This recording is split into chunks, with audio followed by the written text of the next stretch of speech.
अभी हाल ही में प्रियंका गांधी जी वायनाड से सांसद चुनकर आई हैं।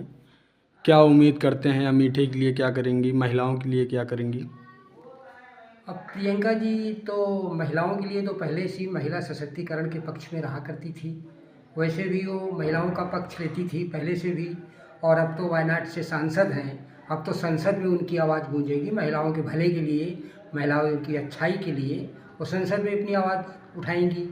और बात रही अमेठी की, तो अमेठी से उनका बहुत बड़ा लगाव है।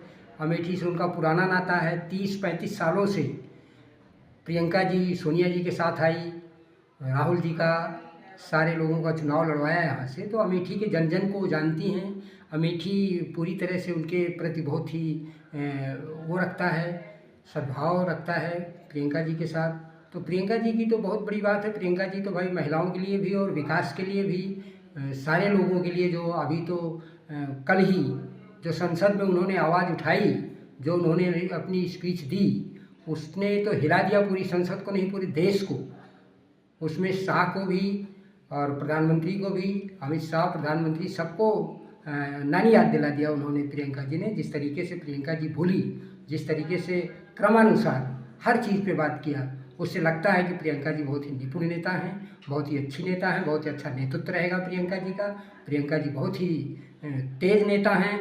हम लोगों को तो भाई उनके ना रहने से एक जगह कष्ट भी है एक तरफ से, लेकिन दूसरी तरफ ये भी हम देखते हैं कि हमारी नेता हैं, संसद में रहेंगी तो हमारी बात करेंगी, अमेठी की बात करेंगी, रायबरेली की बात करेंगी, वायनाड की बात करेंगी, और यही नहीं वो पूरे देश की बात करेंगी।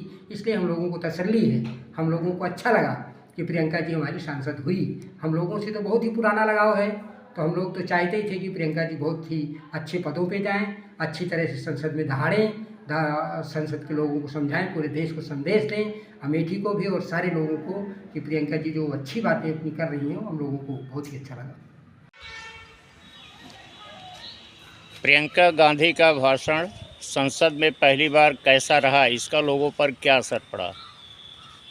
प्रियंका गांधी जी का कल जो संसद में भाषण हुआ, वो एक बहुत ही दर्शनीय भाषण था। उन्होंने जनहित में भाषण दिया और विपक्ष के नाते से उन्होंने जिस प्रकार से अपना सादगी भाषण दिया, इससे सत्ता पक्ष के तमाम जिम्मेदार नेताओं का होश उड़ गया। उन्होंने अपने बयान में जिस प्रकार से देश का नेतृत्व करने वाले प्रधानमंत्री को उन्होंने चेतावनी दिया, इससे जनता में और देश के तमाम नौजवानों के हित में उन्होंने जो कदम उठाया, ये अत्यंत सराहनीय रहा। और प्रियंका जी ने वायनाड से भारी मतों से चुनाव जीतने के बाद वो भारत की राजनीति में जो कदम उन्होंने रखा है, इससे कांग्रेस को बहुत ही मजबूती मिलेगी। क्या असर है लोगों पर? अच्छा असर है लोगों का। उनका भाषण सुन करके लोगों में एक जिज्ञासा दौड़ी है और लाखों नौजवानों के दिलों में बस गई। पहली बार मंच पर दिए गए भाषण से और संसद में दिए गए भाषण में क्या अंतर है? पहली बार जब उन्होंने भाषण दिया था तो वो चुनाव में अपने संसदीय क्षेत्र राहुल जी के चुनाव क्षेत्र में, आदरणीय किशोरीलाल शर्मा जी के चुनाव क्षेत्र में जो उन्होंने अपना भाषण दिया, उससे एक ऐतिहासिक जीत मिली जिसका पूरा देश देखा। और जो लोकसभा में उन्होंने भाषण दिया, उससे देश की राजनीति में एक नया मोड़ आया है।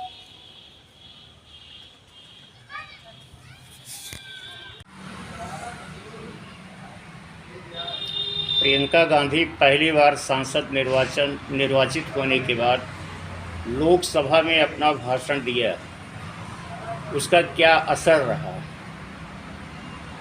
कल संविधान दिवस पर प्रियंका गांधी जी ने जितने भी देश के मुद्दे हैं उन सभी मुद्दों को उठाया और अपने व्यंग्यात्मक लहजे से, अपने ओजपूर्ण आवाज़ से, अपने दमदार, शानदार और विपक्षी यानी जो सत्ता पक्ष है उसको बौना कर देने वाले संभाषण से सत्ता पक्ष को अचेत कर दिया। उन्होंने कहा कि यह देश संविधान से चलेगा। हमारा संविधान इंसाफ, अभिव्यक्ति, आकांक्षा की यह ज्योति है जो हर व्यक्ति के हृदय में जल रही है। प्रधानमंत्री जी माथे पर तो संविधान को लगाते हैं, लेकिन जब मणिपुर की बात आती है, जब हाथरस की बात आती है, सीतापुर की बात आती है, तो उनके चेहरे पे सिकन नहीं आती है। उन्होंने जितने मुद्दे थे व्यंग्यात्मक लहजों से उन्होंने पूरे संसद को आश्चर्यचकित कर दिया।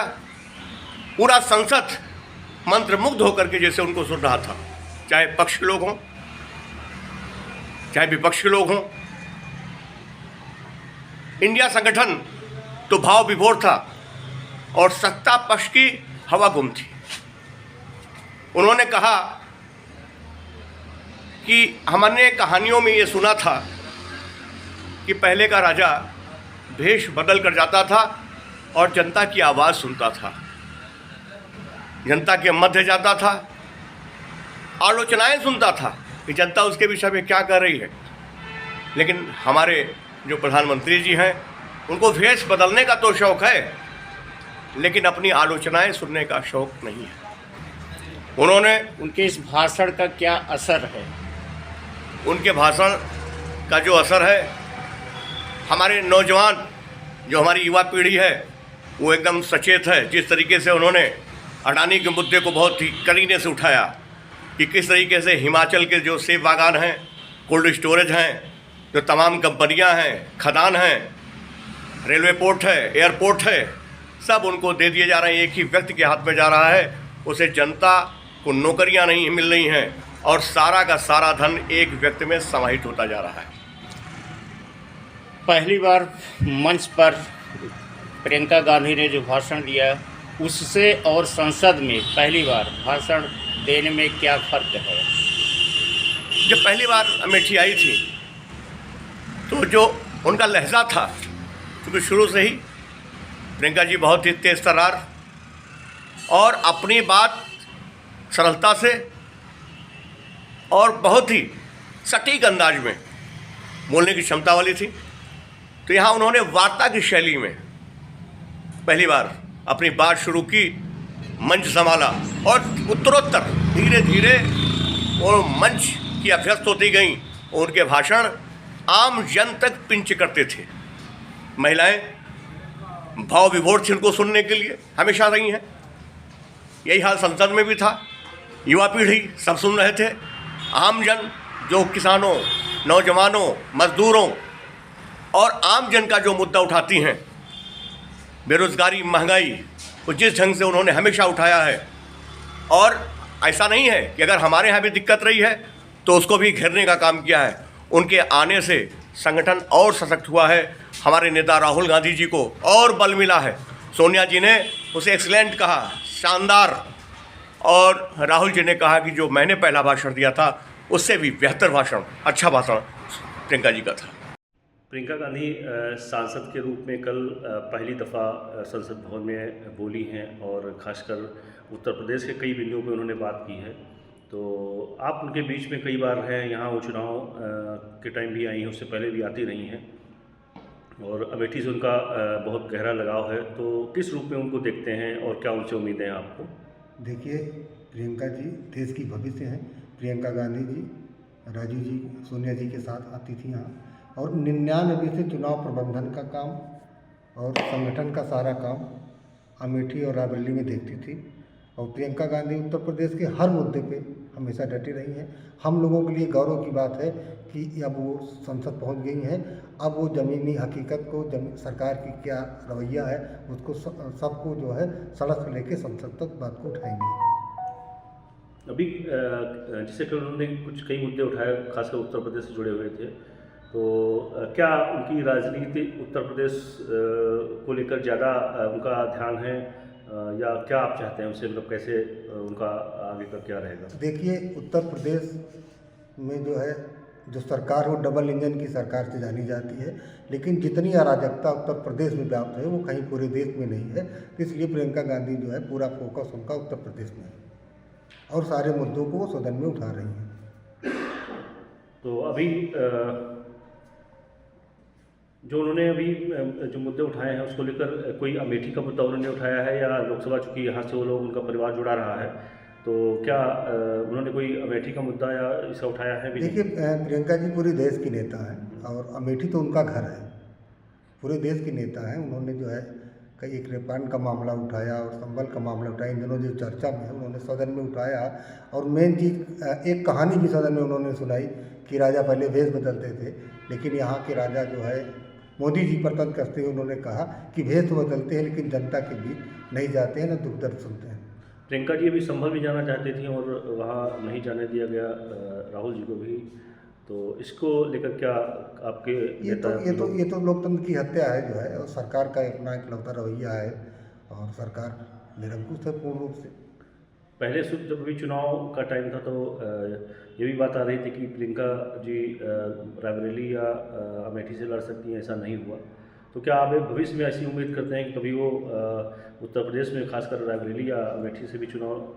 अमेठी रायबरेली उनका घर है, यहाँ के जन जन से वो परिचित हैं, यहाँ उनका बचपना से लेकर के आज तक उनका यहीं बीता है, यहाँ से उन्होंने सीखी है। यहाँ के लोगों को अलग से अभी मार्गदर्शन मिलेगा। प्रियंका गांधी सदन में गई हैं और किस तरीके से। अगर आप ये वीडियो YouTube पर देख रहे हैं तो हमारे चैनल को सब्सक्राइब करें और बेल आइकन को दबाना ना भूलें। अगर आप Facebook पर ये वीडियो देख रहे हैं तो हमारे पेज को लाइक करें।